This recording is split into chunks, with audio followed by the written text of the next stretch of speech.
Bisi Soji-Oyawoye, a transformational life coach and a sociologist by training, who equips leaders with the requisite LEAD tools to deliver results with excellence. Bisi serves as the lead consultant and CEO of B Causative Limited, a professional training and coaching company. She worked in the oil and gas sector for 30 years in various capacities, serving across various organizations. Her life story is tagged from secretary to CEO. She started her career in 1988 as an executive secretary to the MD of Chevron International Representative and retired in 2017 in a managerial capacity. Bisi is the founder of Clarity Design Hub. She is the creator of the Five Alive Signature Transformation Program, FAST, and author of BCTitudes, a 31-day devotional. She also serves as a senior ambassador of the European Business University in Luxembourg, an advisory board member of the Dorcas Cancer Foundation for Children. Ladies and gentlemen, please welcome Bisi Soji-Oyawoye.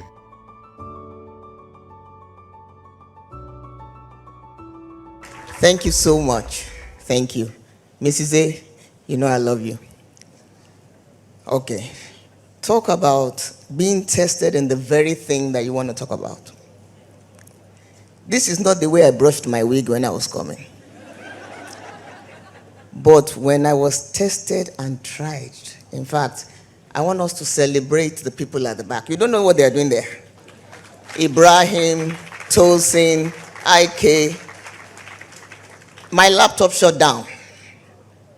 And I was like, I have to play a video. But when I saw Jason's, this is not a Nigerian thing now. Wherever he is, they shut down. So, but I was beginning to wonder, these are people from Maramoko Ekiti following me. Life will test you. And that's why I like this edition, Resilience Edition. Like Mrs. A said, I'm twinning with my twin. If you've been following me, you'll be seeing that my post about 2 EDs, 1 emotional resilience. I just chose to share my daughter's story. When Mrs. A called me, I was 3 days to her graduation.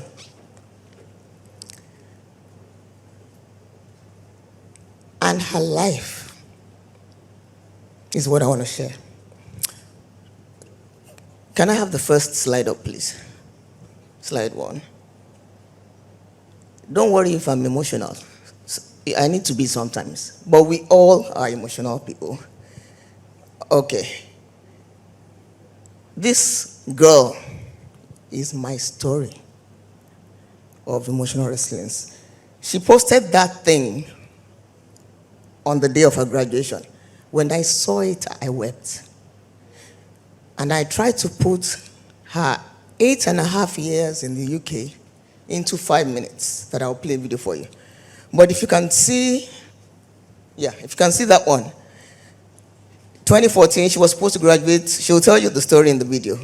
But take note of the first year in part 2, retake 1 attempt. Second year, retake 4 attempts. This is architecture we are talking about. And at one point I said, it's enough. You don't have to do it. Because I thought she was under pressure. My dad is an architect. I have 2 siblings who are architects. When they chose architecture, I didn't like it for selfish reasons, financial reasons. 3 years, when you can choose sociology, why go into 6 years? Hard currency. And she told me, that's what I want. Okay. During her BSc, she had a flatmate, I think, on the last year. And I was in America one day, and I received a call from her at a strange time, and she was weeping. I said, what is going on? And she said, my flatmate just beat me up. What? As a mother, I flipped. Who is this human being? Or being? I don't know if they are human. I left America the next day, went to Glasgow. She was, where are you? She says she's in the loft. And this is winter in Glasgow. Where is she? What happened? They had an argument and she went into the kitchen and took a knife or something. And I said, okay, just run for dear life first of all. Call the police, do whatever you have to do. By the time I saw my daughter in London, she was, when you see a black person, black and blue, you know that beating must have been severe. How does your classmates do that to another human being? When she graduated in BSc, she didn't do her graduation until June 2020 COVID year. So she was the only one in Glasgow. It was such a tough 3-4 years. Let me know when it's playing. Such a tough 3-4 years that she kept pushing. During that BSc, she lost her best friend to depression. Somebody called her up and said, so is dead. And she called me and she was screaming. And I'm like, okay. From then on, up until recently, because this girl's birthday was December 1, and she was still like, Mom, I still miss her. And I'm like, okay, how do you want to begin to... Look, there's no manual for this thing. We are all trying to figure it out. I don't know about Mrs. A, whether she has issues. No, I don't know. But me, I have issues. And the Bible says, in this world you will have tribulation. It didn't even say problem. Tribulation. But be of good cheer. I have overcome, and I can testify to that. After the burial, my daughter struggled and had a late graduation. June 2020. She was the only one in Glasgow. And she said, Mom, don't bother coming. I'll do a Zoom graduation. Fine. Because we knew what she had gone through. When she put the graduation together, she invited all those she wanted to invite, about 25 people, including my friends. She didn't even tell me. And all she wanted to do was sing praise to God. And she sang her heart out, and all of us were bawling on the Zoom call. And I said, wow. We thought it would end there. Into the masters. The June 2020 grad was with honors, even though she had one retake. By the time she finished her masters and she requested for her certificate, they had withdrawn the honors. Ready? Okay. I'll let her tell you her story in 4 minutes, 8.5 years in 4 minutes, and then I'll take it from there. So she designed that by herself. That was the invitation for all our friends. And look at that, even a sigh is a prayer. I'll tell you about that, just remind me. Okay.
Tani mo tún fi gbogbo ọpẹ́ mi fún. Ọlọ́run tó dá wọn òkè ìgbàanì, ẹ̀yin ni mo fi ọpẹ́ mi fún. Jehovah, who created all the ancient hills, Lord, to you alone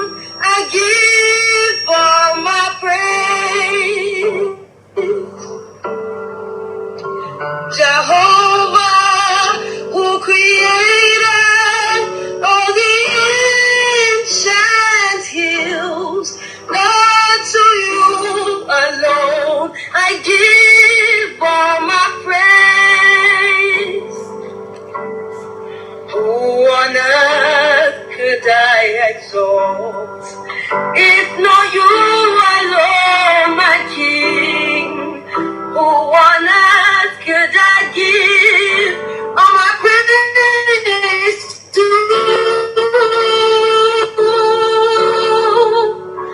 Jehovah, who created all the ancient hills, Lord, to you alone I give all my praise.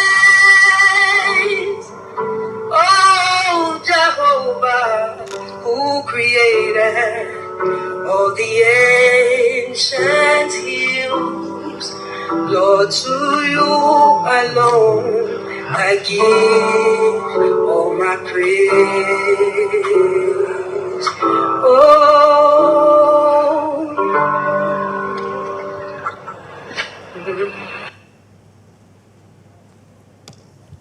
So I'm finally taking you guys on my journey through architecture school. This is the master's one. It's graduation day and I'm not even excited or proud. At this moment, I felt defeated, undervalued, and frankly annoyed. This was supposed to take 6 years, 2014 to 2020. It's 2022, so you can imagine. I ended up repeating both years of my postgraduate degree, with my final submission needing 4 attempts to get right. In case you're wondering what the big deal is here, I had never failed at anything before up until architecture school. But we'll take a break to watch Anj graduate. Anjolaoluwa Bisi Soji-Oyawoye. And we're back. Prior to uni, I was the best graduating student in high school. In A-levels, I got 3 A stars with 100% aggregate. Well, one of the modules was 98%, but who's counting?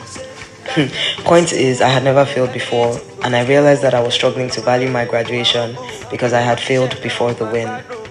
However, I also failed to realize that life is never experienced in isolation. In that time, I was physically assaulted, I lost my best friend to depression, and a shitload of other things. But Anj still made it. I'm proud.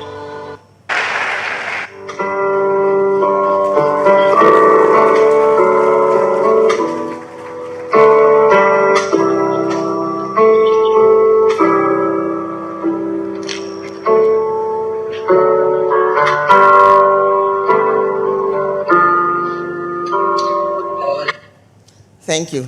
Next slide, please. When she said she lost her friend to depression, she had never failed in anything, and that's so true. She was the best in her class all the way until she got to Glasgow. In fact, I strongly believe there's village people in Glasgow. There's no way. And I will tell, next slide, please. Next slide after that video. Okay, here you go. Yeah, this one. So I want to use her life story.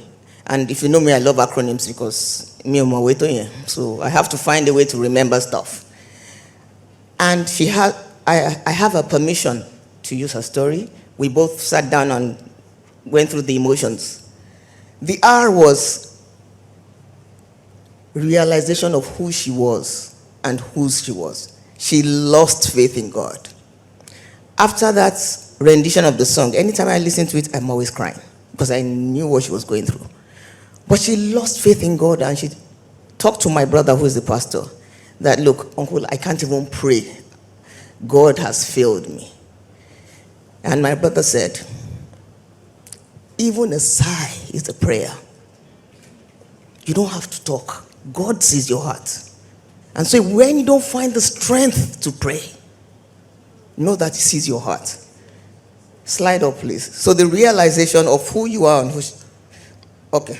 I was wondering what happened. Okay, this is the first one. I'll talk about the issues. Rejection. She felt rejected. Her friends rejected her. Reproach. My goodness. The rage. She got angry at every point.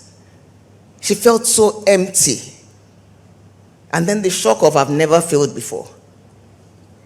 Biggest one was the shame. And all these emotions were not just her. The entire family was going through it. That shame was loud. And Oyinkansola will touch on that. She was so sad, but this SAD is an acronym for what I found out she was going through. I had to stay with her for 4 months. I think I told Auntie, and Auntie said, look, you need to go. Thank God I went in December 2020. Lockdown happened, and we were there together. That's another story, because we wanted to deck each other. But thank God I was there. That was when I knew what they called seasonal affective disorder, where when the winter comes, it's so cold, and those people, it's not that they're not friendly, it's the situation of the weather that makes them like that. Everywhere is dull, especially in Glasgow. Dark at 1 p.m. And I'm wondering, how do you even read in this cold? In Nigeria, that is hot. I didn't pass. Slide, please. So, there was a lot of, no, back. Intimidation. She felt inadequate, insecure, loss. Plenty of losses. Friends. She lost her self-esteem. I had a very confident child. She lost her faith. She was lonely. And then the identity crisis began. Mom, I don't even know whether I can or I can't. I said, but you know you can. This I'm telling you is 8.5 years in 4 minutes, so I can't do justice. Her inner critic, the voices that were talking to her in her head. Because we always have those voices that will say you can't. Forget the people around you that are even telling you. But the worst one is when you are telling yourself.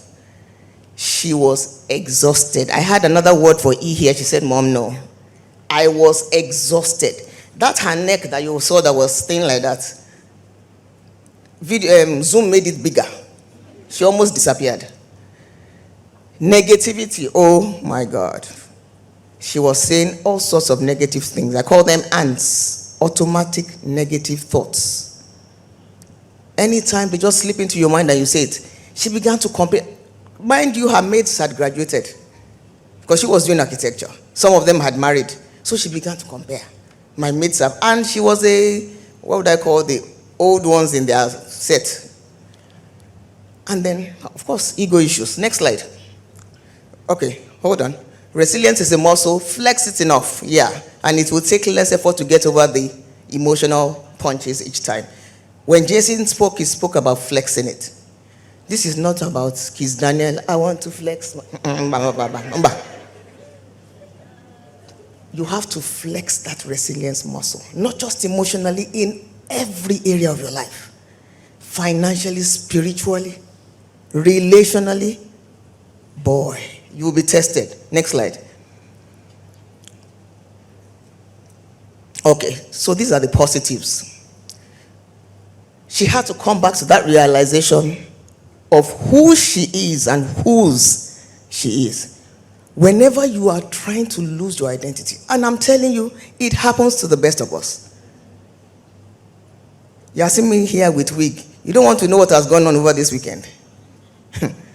But anytime I know in my knower that God said it, I believe it, and that settles it.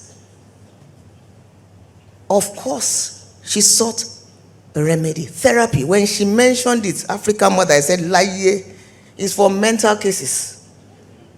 And that's what most of us as Africans do these days. We are so, I don't know about this mental, in fact, by the time she went through therapy, I said, I need to go through therapy because I'm traumatized. It's not only you. What's that other word there? Oh yeah, please. Mrs. A spoke about relationships. There are some relationships that you have had forever. Not just the ones you meet in halls like this. Important thing, find at least one person to share with. Just one person. That helps a great deal. Elastic mind, that's about the flexing again. You must be open to options. And mind you, it's not easy. We worked and worked on this inner man. You must understand your strengths and your weaknesses. I do the DISC assessments. I think Felicia Wedamozzi does, Clifton Strength Finder. Whatever you want to use. Know what you are good at. That won't carry that through. Because each time I say, Anjola, it's enough. She says, Mom, I'm not an architect because of you. And so anytime we say stop, it offended her. So we have to be careful. The scars will be there. But you need to turn those scars to stars. And I say God created each one of us as stars. S for skills, T for talents, A for abilities, and R for resources. Do you know your skills and talents? Because when life tests you, you will need to fall back to those ones. Internal verification. She valued external validation over internal verification. You must value you. Her professors hit her till the end. When she said she failed 4 times, I said, no, you banged. Banged 4 times. In fact, she had to come to Nigeria to do 3 because they locked her out of school. And she said, I will still do it. But she picked a job while she was here, and she did it together. Oh. Love you. Love you. Interpersonal relationships, I've spoken about that. Who is in your inner circle? Who is on your personal board of directors that you can confide in? That you can cry to? Come. There's no shame in crying. You saw I just cried. It's part of this. When we are puffing and forming, and the day you will break down. Enhance yourself and have emotional awareness by building self-compassion and empathy. Don't be too hard on yourself. Be kind to yourself. And be kind to other people as well. Everybody is going through stuff. I don't care who you are. Everybody is going through some. When she said there a shitload of other things, plenty shitload. Just because some of us carry it well does not mean it's not heavy. Mrs. A said it, the lives on Instagram. Social media is social murder.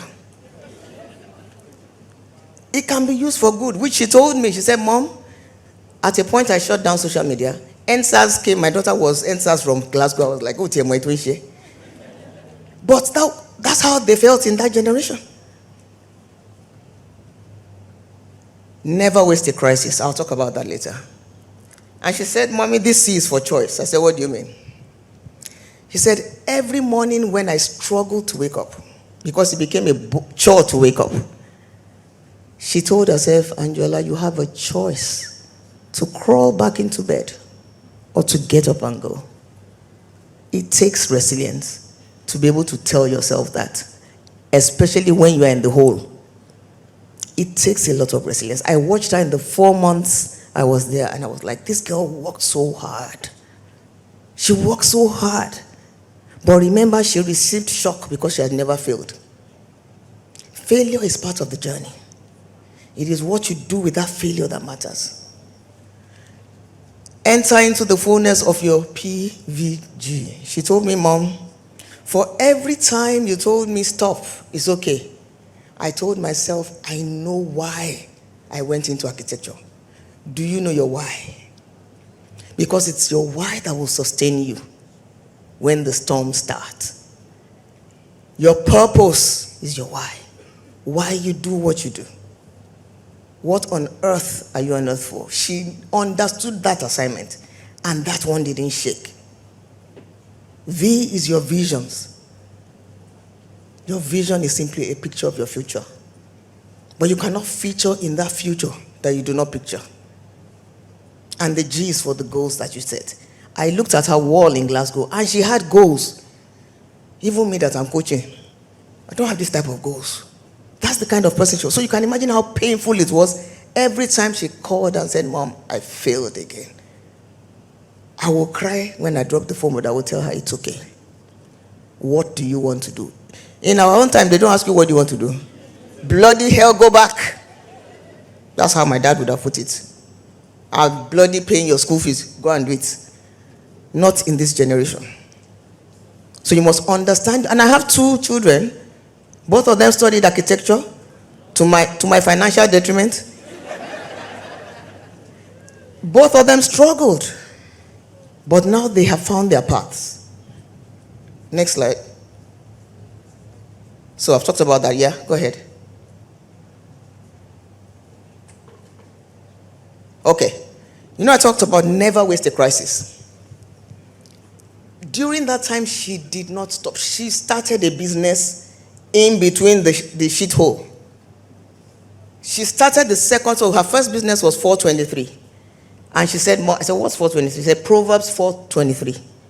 Guard your heart with all diligence, for out of it flows the issues of life. I said, how did you come up? And she said, Mom, so that's why she ended up in Glasgow. She loves art and she likes architecture. And she wanted a school of art that would offer architecture. That's why we went to Glasgow. And she said, this brand is called From Heart to Art. It's called emotional art.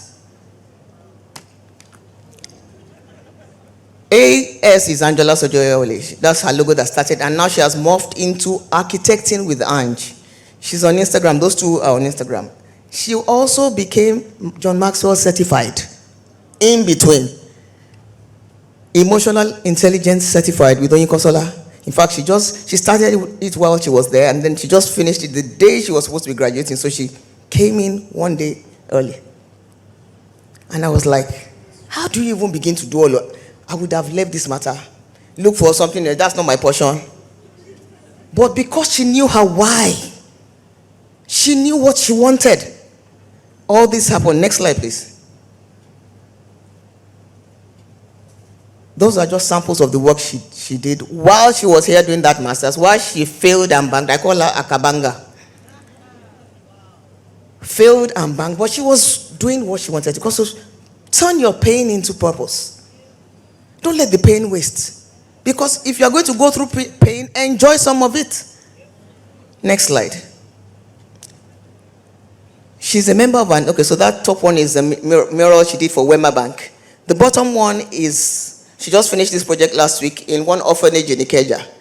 And we live in VGC. This girl drives in this traffic situation to Ikeja and back every day to go and paint Ludo on the floor for orphans.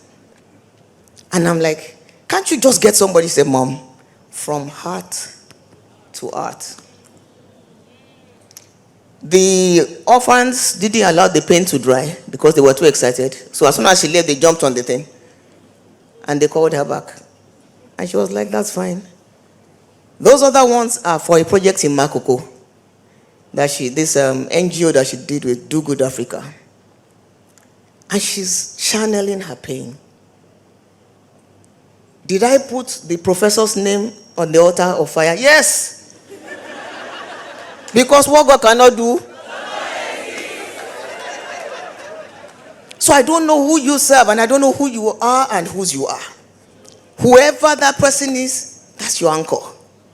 Because I could have broken down. I'm sure I needed therapy. But somebody's got to be strong for somebody. But in the process of being strong, self-care, self-love. This girl, all her friends were dumping on her their own emotional problems. They didn't realize she had issues. And she was collecting and collecting. That's one of the reasons she took that certification with Oyinkansola. Last slide, please. So I just came up with 10 hours of resilience. Nothing major. Easy. Find time to rest. I'm just coming in from Ekpe. I took a 2-day retreat. Find time to rest your mind. Relax. Refocus. Remember that one. Review. Reframe your attitude. Why did she have to jump up from bed and say, okay, there's a difference between good morning, Lord, and good Lord, it's morning. There's a big difference. Reset, rejuvenate, revive yourself. Renew, tap into the power of purpose and re-enter. Life is in session. There's no vacation from life unless you relocate. Not a jackpot now, final relocation. But even if you want to jackpot to the UK, wherever, Canada, if you do not build that muscle of resilience, any country you go to, you will be tested. Who would have thought my daughter would be tested in the UK? I was running from Nigerian university problem. When they're far away in another city, it's just something else. So be ready. Build your muscles in the gym of life. That's why I talk about your 5 alive. The 5 key areas of your life. Your faith, your spirituality, and your oneness with God. Your family, your relationships, your friendships, your partnerships, your collaborations. Your fitness, physical fitness, mental fitness, emotional fitness. You need resilience in all of these areas. I'm talking about mental and emotional. I keep saying it. In this Nigeria, we still haven't gotten a hold of mental health because we are still stigmatizing until it happens to you. People are not committing suicide because they like it. They're going through stuff. Just be kind to people. You don't even know their story. This retreat I went to, I thought I had problems. When I heard other people, I said, because you think the world is all about you. It's not. For my mental and physical health, I use Oyinkansola Alabi's Soul Stripper. It's how I try and maintain stability in an unstable world. It's like a journal. And if you don't journal, just get an exercise book. If you don't journal, please try. So I've given you 3 F's. What did I say? Fitness. 4th one, your finances. That's the freedom and the flow of your time and money. It's not about how much money you have in the bank. Some people have money in the bank and their health is outside. Some people are financially rich and emotionally bankrupt. You need resilience in every area of your life. And the last is what I call flourish. That's your personal growth, your career, your professional growth, because I believe that the you that is not growing personally will sabotage that one that is growing professionally. I hope with these few words of mine, I've been able to convince you, not confuse you, that you need to build resilience in every area of your life. Well, Bisi, I have a surprise for you. How many people know I love surprises?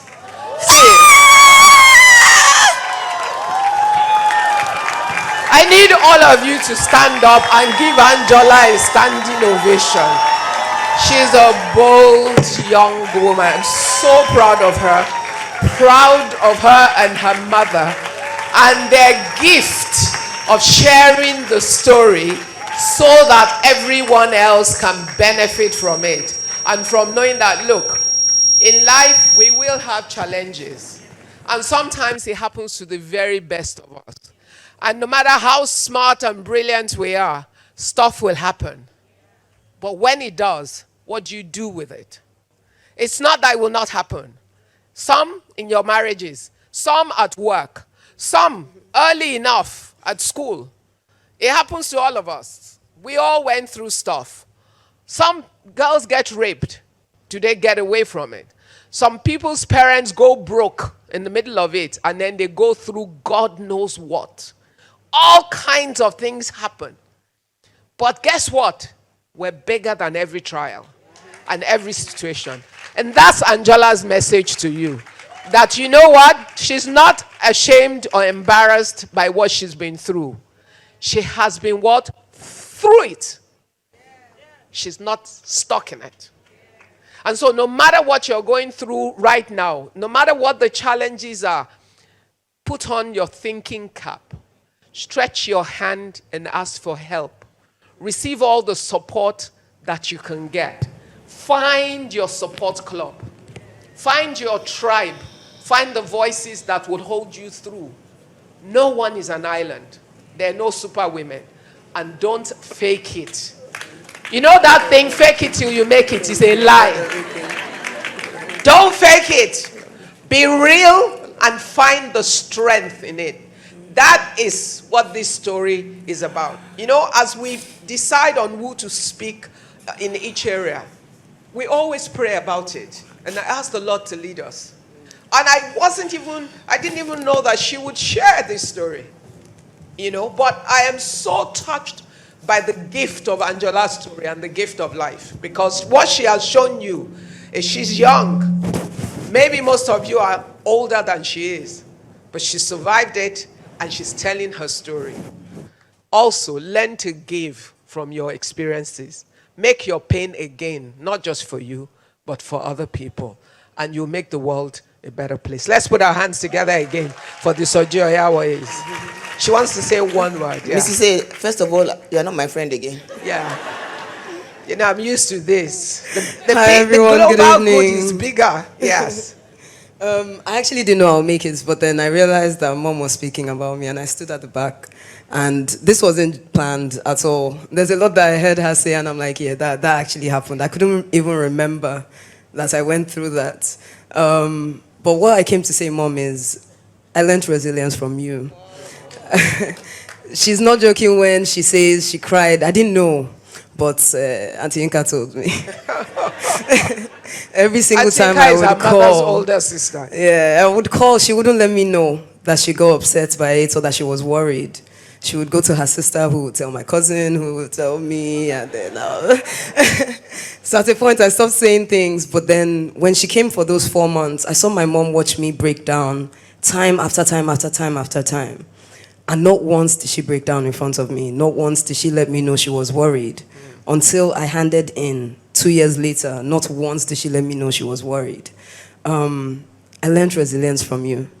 And I learned emotional intelligence in its early stage from you as well. I brought a card. I didn't know we were that many here.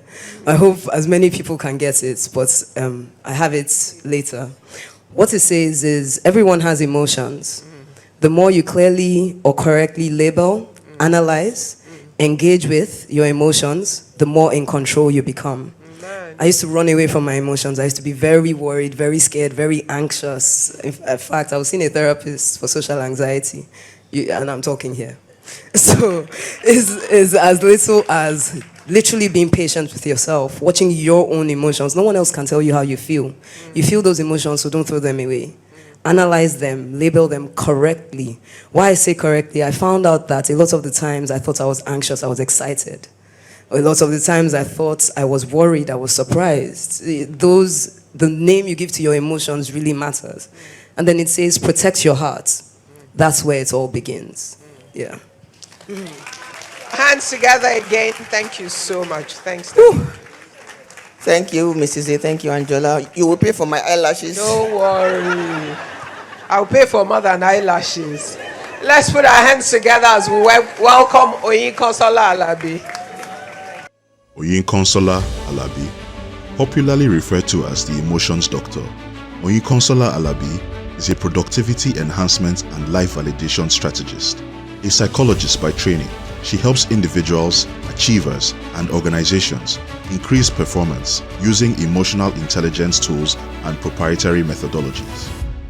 The lead researcher and facilitator at Emotion City, Africa's leading center for emotional intelligence, where she has been a consultant and confidant to the various CEOs. She is the first female founder of an emotional intelligence academy in Africa. Her work has taken her to 30 states in Nigeria and 22 countries. She has also trained 277 emotional intelligence certified specialists in 14 countries.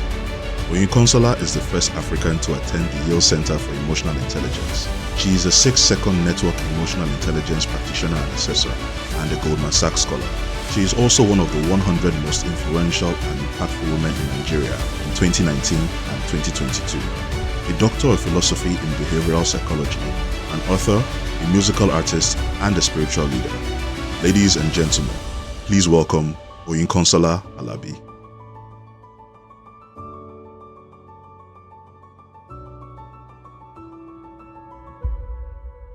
Beautiful morning in the city of Dallas. And it is my pleasure to be having this conversation with us. Thank you so much, Pastor Blessing, as we call you, Mrs. Ibukun Awoshika. It's been 19 years of watching, learning, and submitting to your virtual and in-person leadership and authority. And I appreciate this conversation and for sharing this honorable platform with me and with Emotion City. Anjola's story is very interesting. Mrs. Bisi Soji-Oyawoye, thank you so much. I will be sharing my story in 15 minutes. Couple of months before I was born, my father had stroke. He was 33. He was a doctor. And at 33, he already had 4 children. My mom was an educationist, and then my father was a doctor with 4 children. He was doing very well. I know some of his colleagues now, they're in their 70s and all. He was doing exceptionally well and all of that. But one day, my mother got a call, and it was the fact that her 33-year-old extroverted, handsome husband, was struck down, and then he was at the hospital. And that changed a lot of things, especially for my siblings. I'm 1 out of 4. I am the last born. I didn't have an idea my mother was pregnant. So my 3 siblings had a relationship with my father. They knew who my father was. I did not know. A couple of months after that, I was born. And, usually people say that they were born with silver spoons, golden spoons. I wasn't born with any spoon, because as at that time, everything, about the house had turned. My father being down, my mother had 3 children. She was pregnant, and then she had a husband who had suddenly become paralyzed. And the journey started, and the journey was very tough.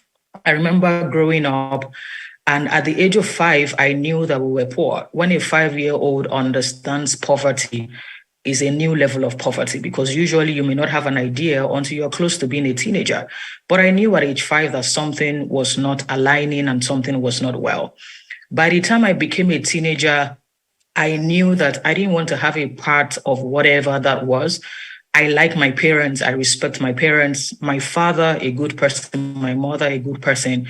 But in between all of that, they had a divorce. I do not know what happened, but of course, with 3 children and then an extra baby and a paralyzed husband, there's a tendency that your relationship will be, tested and all of that. And it ended in a divorce. Then my mother had to raise the 4 of us. Of course, my father couldn't, because he was still paralyzed, and my mother had to provide, to protect, to work. And remember that while our parents are raising us, they are also raising themselves. So while you are a parent, you are parenting yourself, raising yourself, and trying to raise your children. So all of that happened, and it didn't go too well, not because they were not good people, but because life will show up, and because no one is perfect in anything that they were doing. And I remember that when I was a teenager, I understood that I needed to design my life differently. I had tasted poverty. I had felt poverty. I was raised and bred in Mushin. So my earliest years were somewhere else in Ikeja, my grandparents' house. We had to be at my grandparents' house because, of course, we couldn't afford rent and so many other things, till my mother, could move her to Mushin. Mushin also was my grandfather's house, but he was kind enough to give us a flat to be there. And I grew up there. Now, we shared a wall with a club. So there was absolutely no way I wasn't going to hear any song. Like every song that came out, be assured that I knew it. Not because I wanted to know the songs, but because the club would play all the songs from 5 p.m. to 5 a.m. So automatically I became an internal DJ. you know one song to the other because you had heard the song repeatedly. And then every time I go to my worship center, or I went to my worship center, while worship was going on, those songs were underneath. You have to keep fighting that battle. And I remember that sometimes on stage, when I had to officiate, I'm a spiritual leader, otherwise called a pastor. When I had to officiate, something will be saying to me that, may you not sing one of these songs, because it's so much in your subconscious. By the time I became a teenager, a lot of things that happened to me, it would be the fact that because I'm the last born, some things happen to last borns in their house. Everybody dumps responsibilities on you. There's a tendency you may not be seen, and there was no capacity to be pampered or spoiled. So all of that grew up.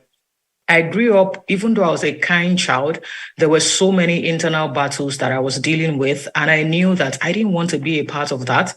And the only way that I knew not to be a part of that was to feed my brain so that my brain can feed me. I will say that again. The only way I knew how to get out of this was to feed my brain so that my brain can feed me. And I remember going to college. College is university in Africa and in Nigeria. And when I got to college, it was my first time of tasting freedom. I'd gone to a boarding house earlier than before then. It was my first time of tasting freedom. So I used to dance a lot. They used to hire me to dance, and then my major dance was Makosa, and the song was Lepagao. I was anointed for it. Like if there's something called that, I was anointed for that kind of script. And I malfunctioned for a while. I malfunctioned for a while. I tried to do a lot of things, but my turning point was when I was in my room one day and my roommate was playing, at that time it was called a cassette player, like a cassette, not a CD, and this beautiful voice came on and she was talking about her life, do not have premarital sex, so many other things. I later got her name, went to look for her, and then I found her to be Pastor Mrs. Bimbo Ojukoya. And, that was the turning point of my existence. And I'm 38 now. My father passed last year, November. He died at 72. So my father had stroke for 39 years. He was paralyzed for 39 years. One of the struggles I had to deal with was to love someone I didn't have a relationship with. One of the struggles I had to deal with was to have some financial responsibilities for someone I wasn't connected to. And then even though people called him my father, I called him my father. Initially, there was this pain and this sadness because I didn't see him as one. At no point was there any father-daughter conversation to that extent or anything. Yes, he was ill, but there were times he could talk and all of that. And the major thing for me was I was wondering why me. I was wondering why my friends would have like conversations with their fathers, gist with their fathers, share stories with their fathers.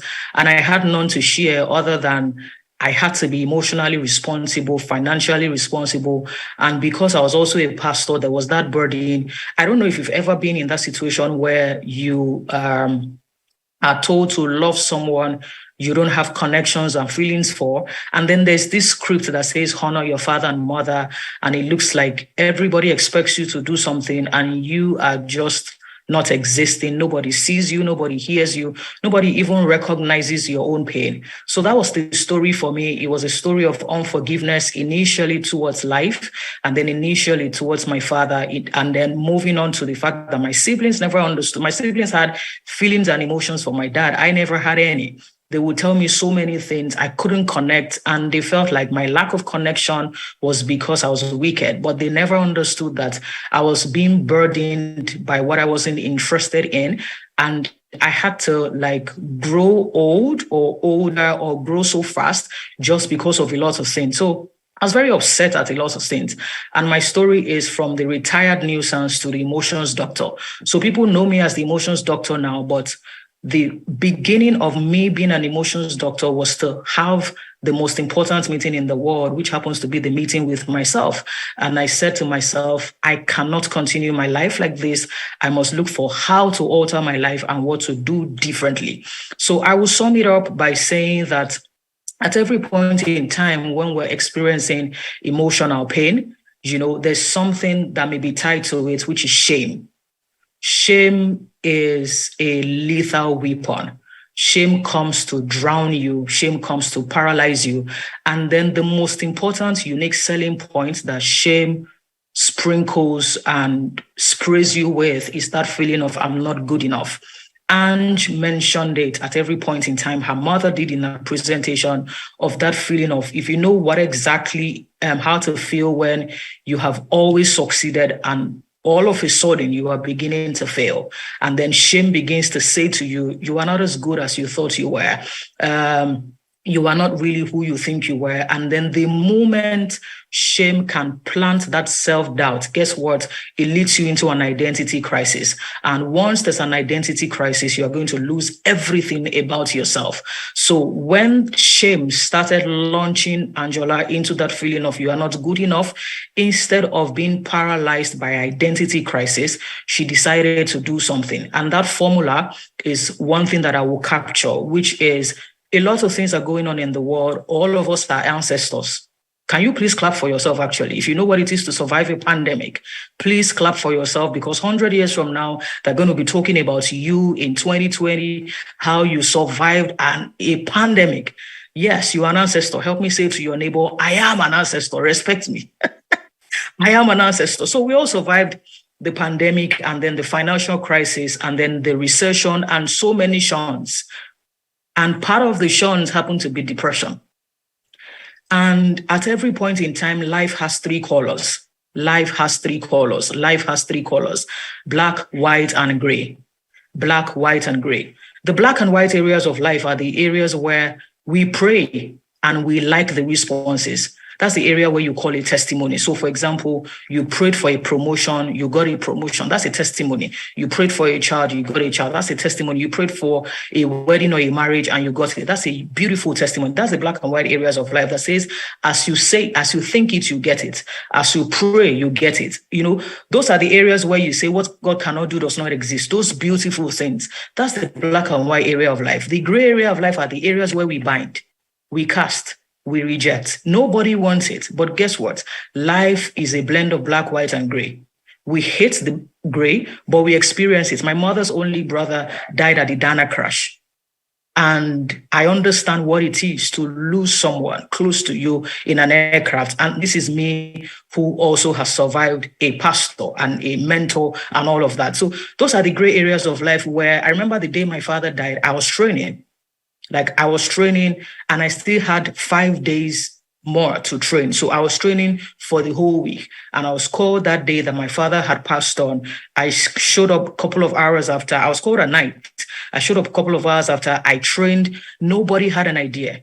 And guess what I was training on? On emotional stability and emotional resilience. After 8 hours of training, I said to them, my father passed yesterday night.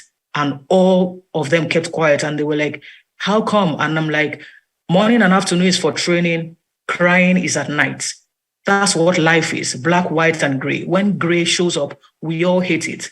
And when gray shows up, it pushes us into this particular space where we would be sad and unhappy, legitimate emotions, legitimate feelings. All of us get to that point where we're sad and unhappy, very legitimate, and your emotions are very valid. So if you need to cry, even your creator wept. So it's okay to weep.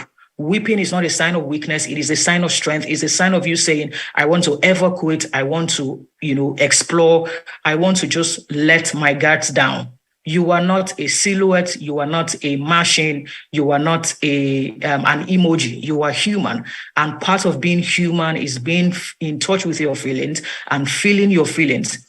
The depression shows up at a point where you are experiencing prolonged sadness. There are some of you listening to me today. You know what brought you here. You know what brought you to Life Series. You know that you are looking, expecting. You just want to hear a word. Should I keep staying in my marriage? Should I leave my marriage? Should I take my life? Should I still be here? What is happening to this promotion? Should I leave this country? Whatever you are here for, I need you to first of all understand that all of us experience this. We all feel what we feel, and we all get served by life.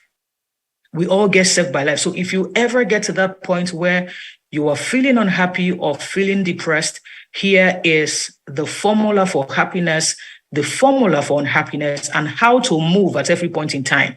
Meaning, anytime you find yourself at the unhappiness zone or spectrum, what you must do to be back at the happiness level. Because if you do not do that, there's a tendency that if it's prolonged, you would experience depression. Are we on the same page? Excellent. Thank you. So let's look at it. The formula for happiness. Every time we say we're happy, what exactly does it mean? Here is what it means. Happiness is when your life conditions align with your blueprint. When your life conditions align with your blueprint. And what do I mean by this? Happiness simply means that when what you are expecting in life is what you are experiencing.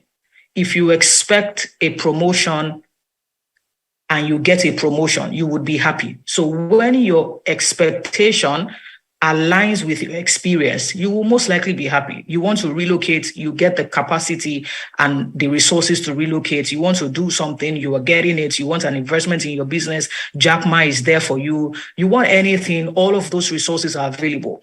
So happiness is when your expectation aligns with your experience. You will most likely be happy. You will most likely, at every point in time, you want a child, you get a child. You will most likely be happy. Happiness is that zone where as you pray to experience it, as you pray for it, you taste it, you smell it, you perceive it, you hold it. A lady wants to get married, she's married. You want to be happily married, you're happily married. You want this, you get it. That is happiness. That is the zone where all of us are excited. All of us dance. We do buga. We do all of those beautiful things. We post pictures. We just experience the beautiful hormones and everything that comes with it. But guess what? Unhappiness is the same thing, but there's a little difference. Unhappiness is when your expectations do not align with your experience. When your expectations do not align with your experience. At that point, some things will show up. Number one, disappointment. When disappointment shows up, you would be unhappy. Number two, dissatisfaction. When dissatisfaction shows up, you will be unhappy. Dissatisfaction simply means what you want is not what you are tasting, what you're feeling, what you're hearing, what you're experiencing. And then shame may sneak in. Shame is that permanent shadow that is always looking for attention, always looking to take over, always looking to control. And you must understand how to identify shame. So every time you feel unhappy, I will show you how to move back to the happiness stage. Every time you feel unhappy, number one, it is okay to experience unhappiness. It is okay to experience sadness. What is not okay is for us to drown in it. So, for example, all the while that a lot of things were going on in my house, all the while that we're going through so many things, like there were so many things that we all had to do to be able to feed ourselves. My siblings had to be responsible. I had to be responsible. My mother had to raise 4 children. Definitely that was not how she planned her life. Nobody goes to the altar and says that in 6 years, my husband must have stroke. Amen. And then you have 4 children. Nobody really does that. So definitely unhappiness must have happened to my mother. She must have been served by life. And then if you understand what it is for you to be unhappy, dissatisfied, and disappointed, and then you have 4 children to raise, children who didn't ask to be born, children who didn't choose who gave birth to them, and children who didn't choose their background. But here we all are. And what did I do differently to get out of mushing? First of all, get out of poverty. Secondly, what did I have to do to be diligent and to say to myself, you know what, though my background is not tasty, my future has to be tasty. What am I going to do differently? Here is the formula that I did. So you know what it is when you're happy, your experience is aligning with your expectation. When you're unhappy, your expectation is not aligning with your experience. And then what must we do at every particular time? Every time you feel shame, you feel unhappiness, you feel disappointed, you feel dissatisfied in whatever area of your life, what must you do? Because these things will happen, but you need a tool. You need a tool. And the tool that I'm going to give you is called the triple S, SSS. What does SSS mean? The triple S, SSS. Now, every time you wake up and you use your deodorant and your perfume, SSS must be in your pocket. SSS must be in your wallet. SSS must be in your soul. SSS must be when you're driving. SSS must be in your closet. It must be in your car. It must be everywhere. You are with your Bible and you are seeing SSS. You are singing, you are seeing SSS. SSS must be in you. It must be your DNA at this particular time. So what exactly is SSS? How do we navigate SSS? In 5 minutes, the first, in no particular order, it is strategy, story, and state. Change your strategy, change your story, change your state. What does it mean to change our strategy? Number one, if you set an expectation, remember that happiness means expectation is aligning with experience. Expectation is aligning with experience. What you're expecting is what you're experiencing. That is happiness. Now, strategy. If what you are experiencing is not aligning with what you expected, guess what? You can go back to the drawing table and change your expectation. That is strategy. You may not be able to alter your experience because sometimes you are not in control, but you can alter your expectation. What does that mean? If you say to me that, oh, ED, I wanted to get married at 30, now I am 37 and I am unhappy and sad, it's okay. But guess what? You can move that 30 to 40. And that solves a whole lot of problem for you. You know why? It moves you out of desperation. It moves you out of dissatisfaction. It moves you out of pressure. It moves you out of unhappiness. And it furnishes you with clarity. You still have 3 more years. 3 more years to remember that there are 195 countries in this world you can choose from, and 8 billion awesome people. And as long as you exist and you're single, guess what? Your spouse is single. God did not create you to snatch. Your spouse is single. And somebody as kind and compassionate and good as you are exists for you. So you can proceed to change your strategy.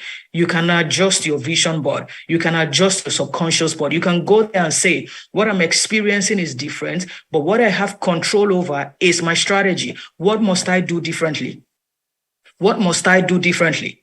So if your experience is not aligning with your expectations, if another thing is you thought that by 2020, you should have made your first $5 million, and now it is 2022, you are still struggling to make your first $2 million, the first thing you need to do at the strategy session is to move that 2022 or 2020 to 2023 or 2025 and say to yourself, what must I do differently henceforth? Who do I need? Who must I work with? That is strategy. Those are the things we have control over. Your vision board. Your vision board is not static. Life can serve you what you didn't expect, and you need to adjust it. I've been wearing glasses, for example, since I was 10. 28 years from now. Some other people will bind and cast. But guess what? It is my responsibility to put on my glasses, to use my medication if there's any that I'm using, and to use my eye drop. Those are the things I have control over. Those are the things that I have control over, to take care of myself, not to cry and wallow and say, why am I the one wearing glasses? Why am I the one doing this? Why am I the one doing that? I need to be able to control what I have the capacity to control. So that is strategy. The second thing you need to pay attention to, remember what we're talking about, 3 ways to move from unhappiness to happiness every time. The first is change your strategy. The second is change your story. What stories do you tell yourself? What is in your subconscious mind? I've never met one person who said to themselves every day or daily that I will never succeed, I will never succeed, I will never succeed, and they succeeded.